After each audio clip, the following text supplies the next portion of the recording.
क्या खुदा इस बात पर भी कादिर है कि फिंगरप्रिंट को दुरुस्त कर दे?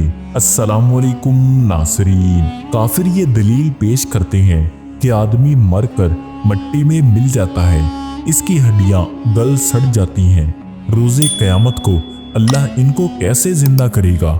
इसके जवाब में अल्लाह ताला फरमाता है कि वो ना सिर्फ हमारी हड्डियां दोबारा जोड़ सकता है, बल्कि हमारी उंगलियों के पोर तक ठीक बनाने में कादिर है। कुरान ने उंगलियों के पोर यानी फिंगरप्रिंट की क्यों बात की? 1980 में सर फ्रांस गोल्ट ने तहकीक सर अंजाम दी थी और इस तहकीक की रोशनी में फिंगरप्रिंट को शनाख्त का एक साइंसी तरीकाकार करार दिया गया था।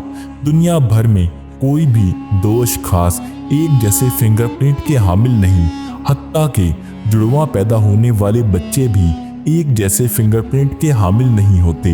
यही वजह है कि दुनिया भर की पुलिस मुजरिमों की शनाख्त के लिए फिंगरप्रिंट से इस्तिफादा हासिल करती है। 1400 साल पहले बेशतर इंसानी फिंगरप्रिंट की इस मुनफरिद हैसियत से कौन वाकिफ था? साफ जाहिर है कि इस हकीकत से हमारे खालिक के सिवा और कौन वाकिफ हो सकता था? सिर्फ हमारा खालिक इस हकीकत से वाकिफ था।